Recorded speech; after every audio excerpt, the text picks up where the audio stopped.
prosecution and defense counsel that one of the jurors had asked the bailiff the following question: "Why are we having this trial?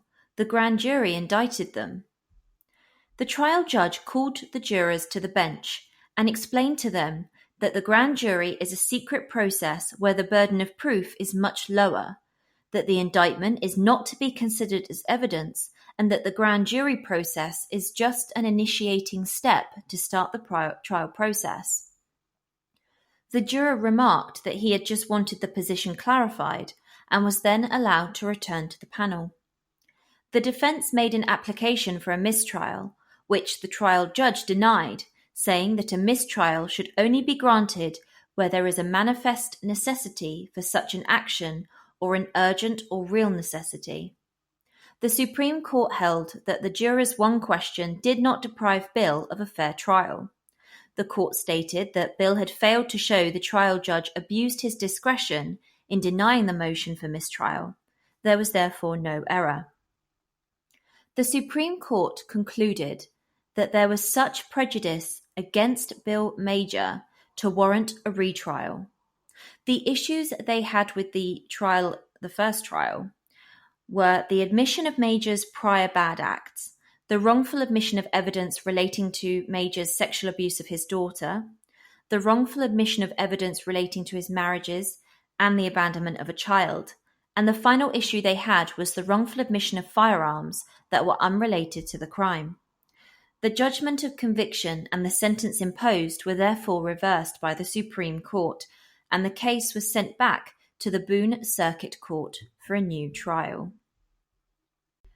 At Bill Major's retrial, the jury found him guilty of 1 count of murder and guilty of 1 count of tampering with physical evidence. The jury recommended life imprisonment for the murder and 5 years for tampering. They said that the sentences should run consecutively, i.e., one after the other. The trial court followed the recommendation of the jury as to the sentence, but failed to designate how the sentences should run. Unsurprisingly, Bill wasn't done fighting. He alleged the following errors: that the trial court improperly admitted weapon testimony, the wiretap was improper, the trial court erred by denying his motion for a mistrial, the trial court failed to inform Bill he could control his appointed co-counsel, and finally, he believed he was improperly sentenced consecutively for definite and indefinite terms. Now we're back at the Supreme Court once again because Bill Major wasn't finished yet. During the retrial, Dr. Emily Craig was called by the prosecution to describe how she was able to examine the recovered skull fragment to draw conclusions about the circumstances surrounding Marlene's death. Dr. Craig testified that the skull showed that someone had used a tool, such as an axe or knife, to decapitate the body. Dr. Craig went on to explain the wound in the top of the skull, saying, quote, "In all likelihood, the bullet wound suggested that more than one shot was fired into the skull." Dr. Craig admitted that she could not say exactly what type of gun had killed Marlene, but that she could not rule out a 9mm handgun, a .38 caliber revolver, a 12-gauge shotgun, and a .22 caliber rifle. Shock horror, Bill Major complained about the weapon's evidence once again. However, the Supreme Court said the following, quote, "Given the appellant's threats, their temporal proximity to Marlene's disappearance, the availability of weapons at the crime scene, and the similarities between the threats and the actual condition of the recovered skull, the weapon's testimony was clearly relevant. Thus, the trial court was correct in allowing the introduction of evidence concerning the weapons in this instance, because the evidence on retrial supplied a sufficient nexus or relevancy to the means and manner of Marlene's death. Therefore, we find no error in the introduction of weapon testimony." Bill Major argued that the Supreme Court and the retrial court erred by allowing the introduction of a tape of Bill's father's phone conversation from his home in Nova Scotia, Canada, with Bill at his home in Massachusetts without Bill's consent. A slightly different slant on the ground as before. Bill offered evidence of Massachusetts law to show that the court misapplied the case law, as well as additional authority to show that the taped phone call would be inadmissible in Massachusetts under their two-party doctrine.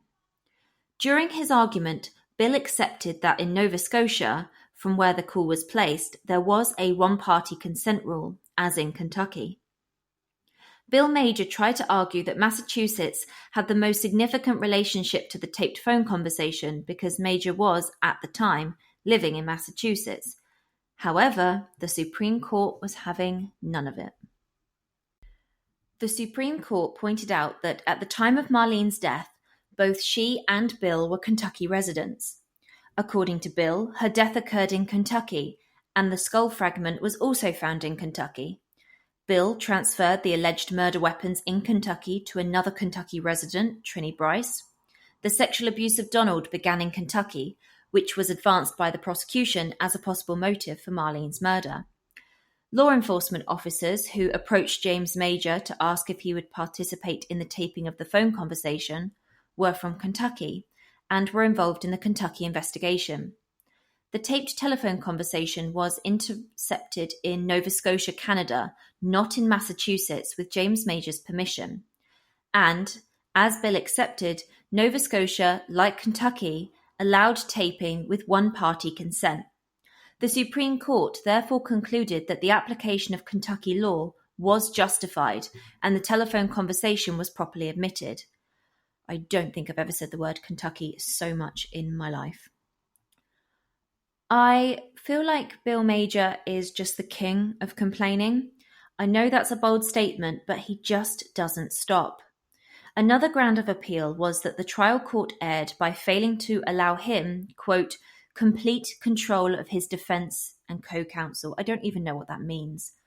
Bill initially complained about the services of his counsel in a letter dated the 31st of May 2006, in which he told the court that he had instructed one of his attorneys to withdraw because he had tried to deal with her and had no success. The trial court set a hearing for the 28th of July 2006 to address Bill's concerns. At this hearing, Bill talked at length about his own abilities and the problems he was experiencing with his counsel. One of the issues he raised with his counsel was that he had a list of people that he needed to be contacted, but his attorneys did not want to locate them.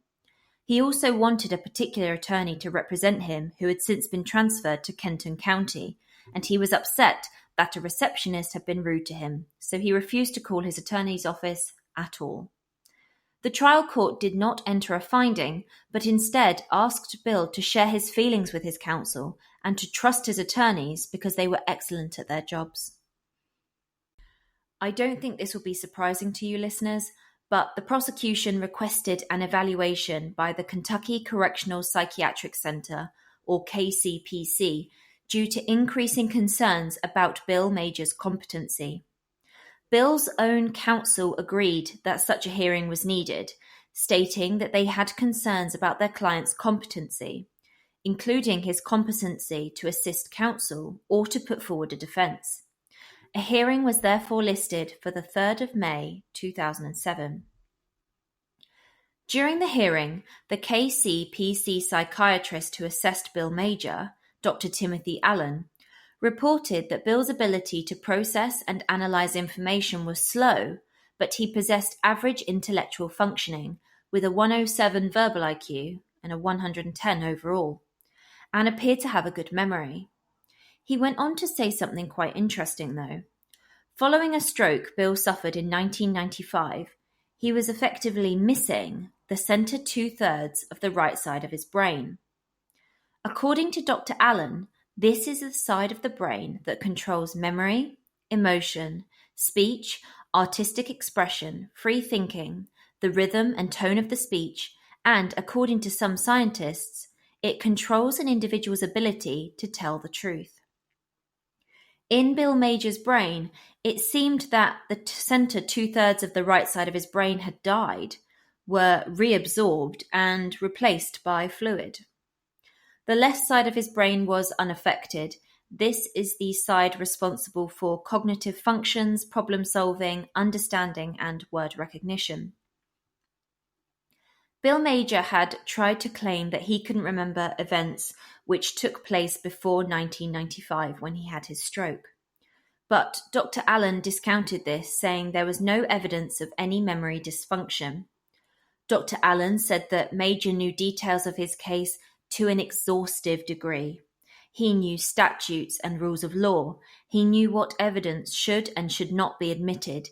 He knew his defense inside and out, and he knew about the jury process. Dr. Allen told the court that Major had no trouble focusing and staying on task. However, he found that Major suffered from cognitive dysfunction and was slower when it came to processing information when compared to the average person. Overall, Bill Major was found to be competent to stand trial. At a second hearing on the 15th of May 2007, the trial court found that Bill's ability to act as his own representative was limited. Sure, he would have been able to conduct examinations of witnesses provided he was given time to prepare in advance, but when it came to analysing and responding to information quickly in court, he would struggle. A criminal defendant does have a constitutional right to present his own defence. However, if Major was to represent himself, he would not also be able to have the assistance of counsel. With Bill's limitations, he would not be able to effectively represent himself, and for that reason, his counsel would not be dismissed to ensure Major would have a fair trial. So, as of right now, William Major resides in prison as a maximum level 5 inmate. He is, I believe, 72 years old. His parole eligibility date was the 1st of July 2016, but he is still listed as an active inmate, suggesting that any attempts at parole so far have been refused. I hope that Donald and Leilana have found happiness. Records suggest that they both currently reside in Danville, Kentucky. Marlene Oakes was laid to rest in Lancaster Cemetery, Girard County, Kentucky. That is the end of today's episode on the case of Marlene Oakes. Thank you so much for joining me. The Student's Verdict is a bi-weekly podcast, so follow me on social media to hear about our next episode. The Student's Verdict can be found on Apple Podcasts, Spotify, Stitcher, and Google Play. Thank you so much again, and I'll see you on the next one. Remember to keep living the dream.